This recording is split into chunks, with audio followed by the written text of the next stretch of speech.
পবিত্র ঈদুল আজহাকে সামনে রেখে গাজীপুরের খামারগুলিতে চলছে গরু মোটাতাজাকরণের প্রস্তুতি। দিনরাত পরিশ্রম করে কোরবানি পশু পরিচর্যায় ব্যস্ত সময় পার করছেন খামারিরা। তবে গোখাদ্যের দাম বৃদ্ধি ও ভারতীয় গরুর অনুপ্রবেশের আশঙ্কায় দুশ্চিন্তায় রয়েছেন তারা। গাজীপুর জেলা প্রতিনিধি জসিমউদ্দিনের প্রতিবেদনে বিস্তারিত আছেন সহকর্মী ফারহানা প্রীতি।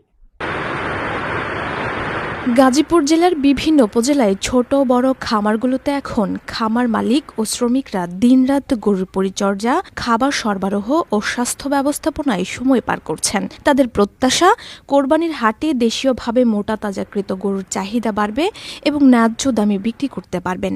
খামারিরা জানান, দেশীয় ও প্রাকৃতিক উপায়ে গরু মোটা তাজা করছেন। কোনো ধরনের ক্ষতিকর ঔষধ বা রাসায়নিক ব্যবহার ছাড়াই গরু লালন পালন করা হচ্ছে। তারা জানান, গত বছরের তুলনায় এবছর গোখাদ্যের দাম অনেক বেড়ে যাওয়ায় উৎপাদন খরচও বেড়েছে কয়েক গুণ। তো ইন্ডিয়াতে গরু আসলে আমরা ক্ষতিগ্রস্ত হই বললে এর যে মূল্য পাবো না, গোখাদ্যের দাম অনেক বেশি।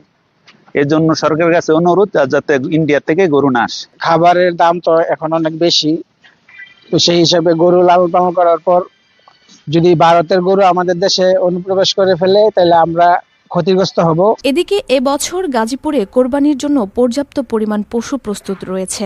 স্থানীয় চাহিদার তুলনায়ও পশুর সংখ্যা বেশি বলে জানালেন এই কর্মকর্তা। আমাদের গাজীপুরে পর্যাপ্ত পরিমাণে জবাইযোগ্য, কুরবানিযোগ্য গরু রয়েছে এবং যা আমাদের চাহিদার তুলনায় বেশি বলা চলে। দেশীয় খামারিদের দাবি, কোরবানির হাটে বিদেশি গরুর অনুপ্রবেশ নিয়ন্ত্রণ এবং ন্যায্য মূল্য নিশ্চিত করা গেলে তারা লাভবান হবেন। একই সঙ্গে দেশের প্রাণী সম্পদ খাত আরও শক্তিশালী ও সমৃদ্ধ হবে বলেও মনে করছেন সংশ্লিষ্টরা।